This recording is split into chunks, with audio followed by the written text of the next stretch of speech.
सत्संगति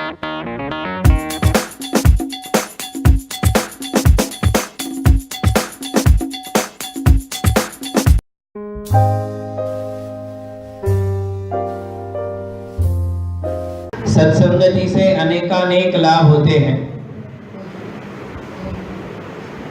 सबसे पहला ये लाभ होता है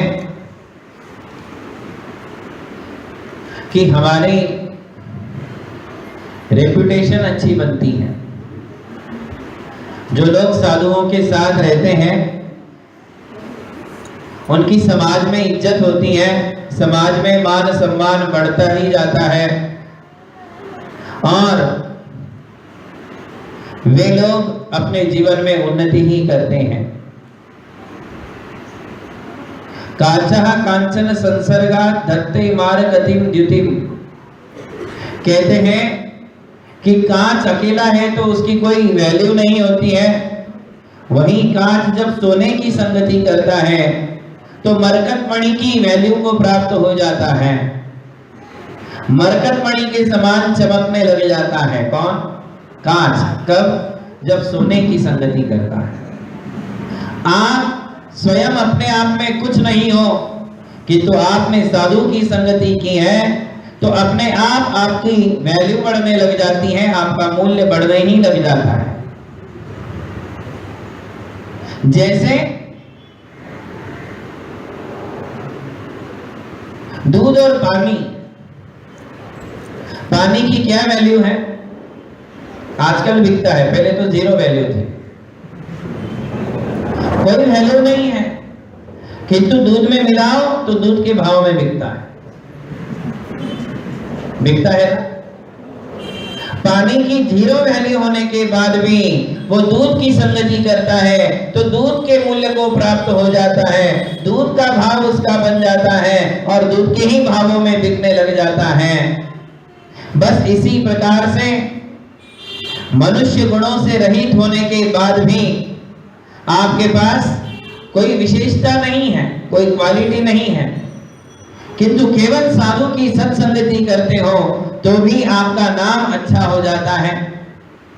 भले ही आपका पास्ट बहुत ही खराब रहा है, आपका अतीत, आपका पास्ट बहुत ही खराब था, गंदा था, फिर भी यदि साधु की संगति करते हो तो पहला लाभ ये होता है कि हमारी इज्जत बन जाती है। दूसरा लाभ होता है कि जीवन से बुराइयां दूर हो जाती हैं, अपने आप अपनी बुराइयों को व्यक्ति छोड़ने लग जाता है। साधु को बोलने की आवश्यकता नहीं पड़ती है, उसको अपने आप गिल्टी फील होने लग जाती है कि कहाँ साधु का जीवन है, कितना पवित्र जीवन है और मैं कहाँ हूँ, मेरे आत्मा पे कितने दाग हैं, मैं कितना पापी हूँ, मैं कितना व्यसनी हूँ। ये बात उसे अपने आप रियलाइज होने लग जाती है और वो सत्संगति में आकर अपनी बुराइयों को छोड़ने लग जाता है।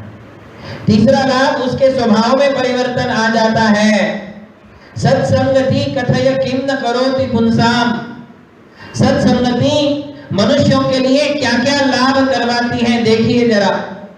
स्वभाव बदल जाता है, बड़ा चिड़चिड़ करने वाला नेचर था, साधु के साथ रहने लग गया, अब चिड़चिड़ नहीं होती है, समझदारी आ जाती है, अहंकार विगलित हो जाता है, शांति से रहने लग जाता है, सबके साथ प्रेम पूर्ण बर्ताव करने लग जाता है।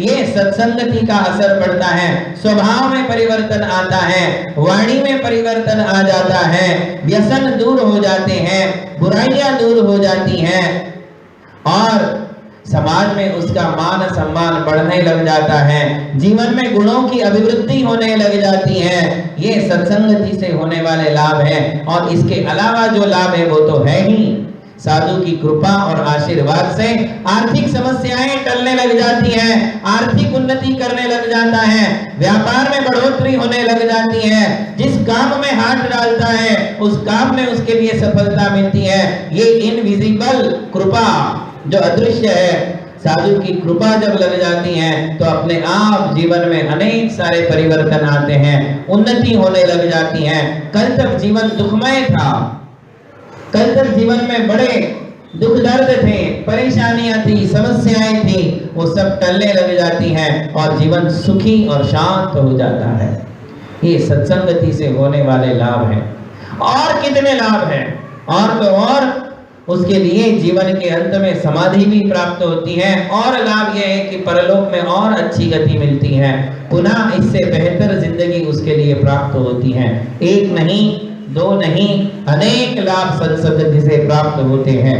इसलिए साधुओं की संगति सदैव करते रहना चाहिए।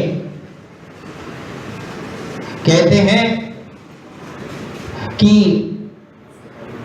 एक लकड़हारा जो लकड़ियां काट काट करके, सूखी लकड़ियों को बेच बेच करके अपनी जिंदगी चलाता था, एक दिन उसके लिए जंगल में लकड़ियां नहीं मिली, बरसात हो गई। लकड़ियां नहीं मिलने के कारण उसे चिंता हुई कि आज क्या होगा, आज तो मैं कुछ कमा ही नहीं पाऊंगा। बहुत दुखी था, और ऐसे में जंगल में ही उसके लिए दिगंबर मुनिराज के दर्शन हो जाते हैं।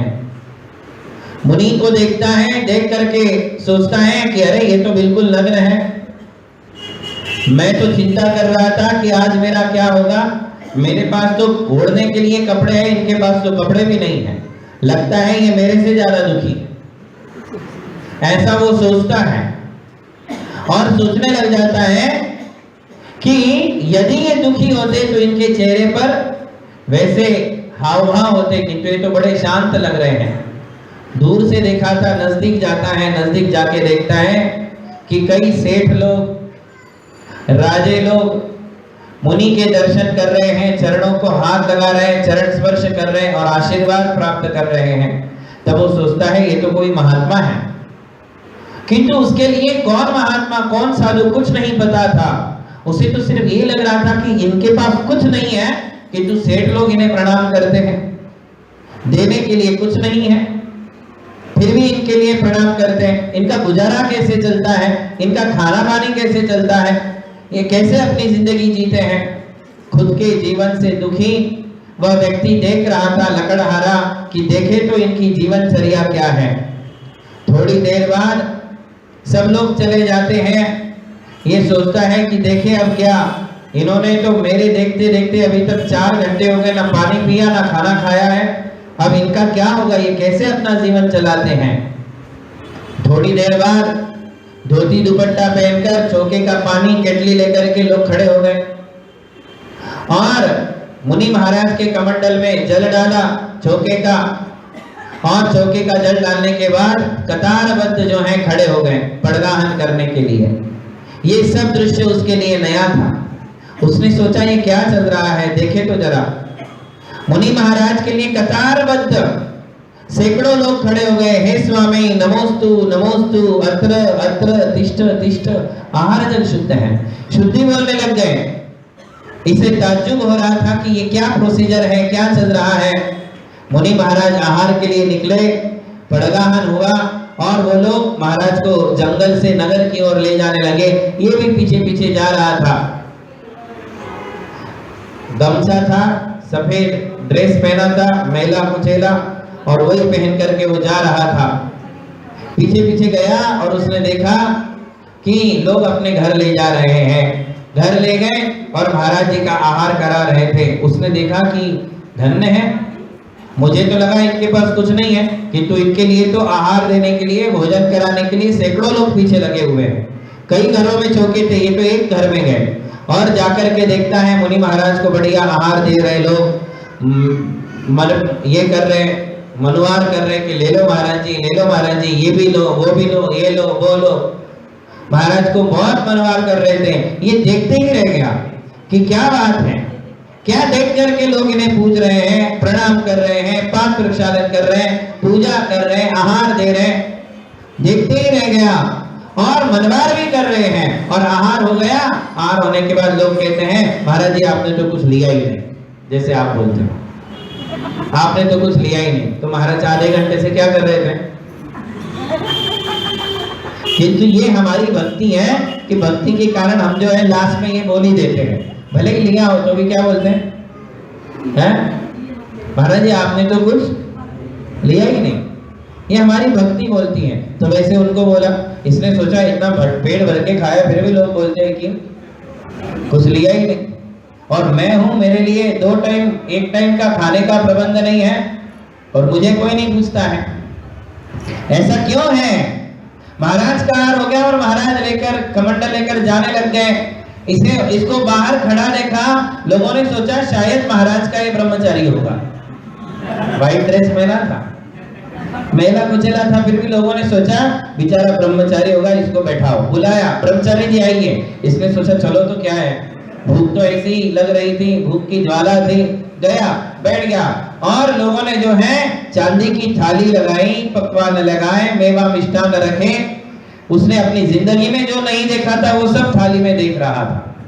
जिसने केवल चटनी रोटी ही आज तक खाई थी और उसके लिए इतने पकवान रख दिए, इतना खाना रख दिया, उसने सोचा चुप रहना है और अपना काम करना है। और उसने जो है पूरा का पूरा थाली खाली कर दी। खाते गया, खाते गया, खाते गया, पेट भर लिया। भरने के बाद फिर वो कहता है कि भाई साहब वो कौन थे और वो कहाँ चले गए? तो लोगों ने सोचा अरे यार तुम कौन हो? बोले मैं तो ऐसे उनके पीछे आ गया, मैं तो लकड़ आ रहा हूँ। तो सबने माथा ठोका के हमने तो तुझे ब्रह्मचारी समझा। तो फिर वो कहता है कि अब ये कहाँ है? बोले जा, महाराज वही है जहां से आए थे, जंगल में। वो चले गया। जाकर के उसने जाते जाते सोचा कि धन्य है ये साधु कि इनके पास कुछ नहीं है, फिर भी लोग इन्हें इतने पूछते हैं। और देखते हैं दोपहर शाम की क्या व्यवस्था बनती है। सुबह की तो हो गई, अब शाम की भी व्यवस्था अपनी बन जाएगी, क्योंकि इन महाराज के पास तो बहुत लोग हैं। महाराज जाएंगे, उनके पीछे मैं भी चला जाऊंगा। वो गया, महाराज जी विराजमान थे, वो कुछ नहीं बोला, रह गया।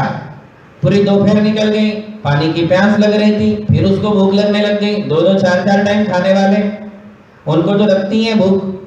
फिर उसको भूख लगी। अब वो देख रहा था कि कोई किटली लेकर आया कि नहीं, धोती दुपट्टा पहन के आया कि नहीं, पानी लेकर के आया कि नहीं, पड़गा कुछ नहीं, कोई नहीं मिला। फिर उसने सोचा ये क्या बात है, महाराज को ही पूछ लेते हैं। वहां बैठा और बैठ करके बोला साधु महाराज वो सुबह वाले लोग नहीं आए। बोले क्यों? बोले मुझे तो और भूख लगी, उन्होंने सुबह बहुत अच्छे से खाना खिलाया। महाराज ने अवधि ज्ञान से उसका भविष्य समझ लिया और समझ करके उसके लिए कहा कि तू ये जो काम करता है छोड़ दे। वो कहता है कि मुझे भी छोड़ना है महाराज, मैं भी बड़ा दुखी हूँ, मैं तो सोच रहा हूँ आपके जैसा बन जाऊं।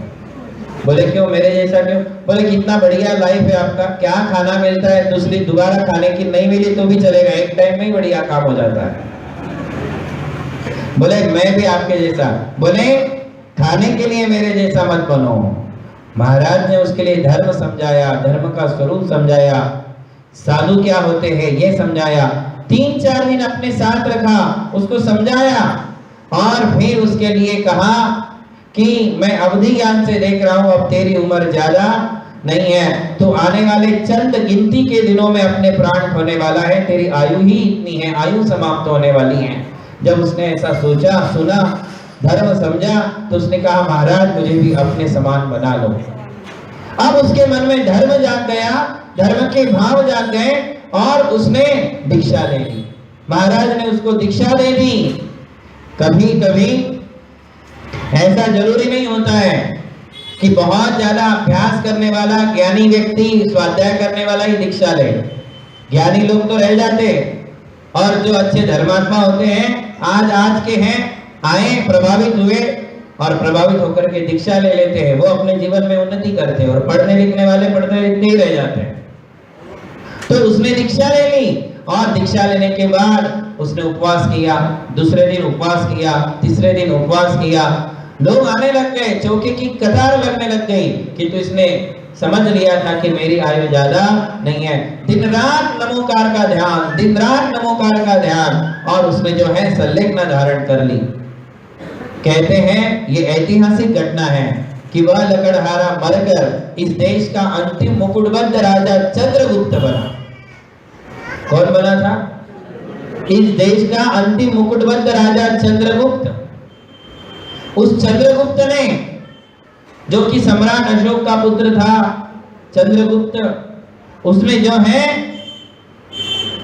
अपने जीवन काल में 12,000 मुनियों को उत्तर से दक्षिण की यात्रा कराई। आचार्य भद्रबाहु जी का संगपति बना और 12,000 मुनियों को जब उत्तर देश में अकाल पड़ा था, उज्जैन से लेकर के श्रवण बेलगोला तक वो संगपति बनकर के 12,000 मुनियों को ले गया। 2 मुनियों को तुम्हें लाना और ले जाना भारी पड़ता है, 2 मुनियों की व्यवस्था करना भारी पड़ती है, पूरी समाज मिलकर के एक संघ को नहीं चला पाती है। और उसने 12,000 मुनियों की यात्रा कराई, दक्षिण देश ले गया। वहां समृद्धि थी, वहां दुर्भिक्ष नहीं था, वहां साधुओं की साधना के लिए पर्याप्त साधन थे, उनको वो वहां ले गया। और श्रवण बेलगोला में आज भी भद्रबाहु गुफा है चंद्रगिरी पर्वत पर, वहां वो अपने गुरु की सेवा करते हुए रहा। और चंद्रगुप्त बनने के बाद, मुनियों का विहार कराने के बाद पुनः एक बार मुनि बन गया, राजर्षि चंद्रगुप्त बन गया, मुनि बन गया। और वहीं गुरु की सेवा करते करते वहां समाधि मरण से उसने अपना जीवन सार्थक किया। वहां चंद्रगुप्त के भी चरण हैं, देखो आप, चंद्रगिरी पर्वत पर भद्रबाहु गुफा भी है और चंद्रगुप्त के चरण भी हैं, गुरु की सेवा करते करते। और वहां भी कितनी बड़ी घटना घटी। चंद्रगुप्त उस समय श्रवण बेलगोला कुछ नहीं था, पार जंगल था।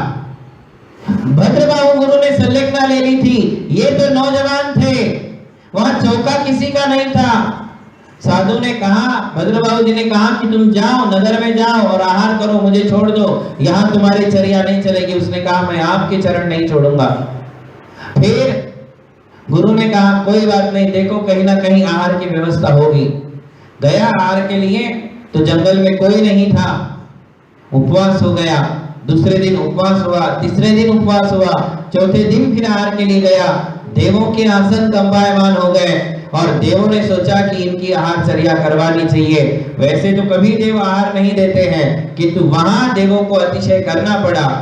और पहले दिन परीक्षा ली देवों ने कि देखो क्या होता है। तो एक महिला को खड़ा कर दिया, महाराज एक ही महिला हो तो आहार नहीं लेते हैं, तो देख करके वापिस आ गए, उपवास कर लिया। दूसरे दिन देवों ने देखा कि ये साधुचर्या में सही है, तो पूरे नगर की रचना कर डाली और नगर की रचना करके घर घर चौके दिखाए, घर घर श्रावक दिखाए। वो सब देव थे, श्रावक का रूप लेकर के चौके लगाए और चंद्रगुप्त की आहारचर्या बरसों तक उस नगर में चली। देवों ने उनकी चर्या करवाई। गुरु भक्ति साधु संगति का क्या फल होता है? एक लकड़हारा, एक गरीब जिसकी कोई भविष्य नहीं था, केवल साधु की संगति करने के कारण उसका भविष्य सुधर गया। राजा चंद्रगुप्त भी बन गया, फिर मुनि भी बन गया और आत्म कल्याण करके मुक्ति के मार्ग पर आगे बढ़ गया। साधु संगति से हमारे लिए अनेकानेक लाभ होते हैं। नहीं मालूम कितनी विघ्न समस्याएं अपने आप टल जाती हैं, बाधाएं टल जाती हैं। कौन सा विघ्न कब आने वाला था, परिवार के ऊपर, अपने ऊपर, वो विघ्न अपने आप टल जाते हैं। कष्टों के बादल छट जाते हैं और जीवन में प्रकाश ही प्रकाश भर जाता है, मंगल ही मंगल हो जाता है। इसलिए सदैव हमारे लिए साधुओं की संगति करना चाहिए।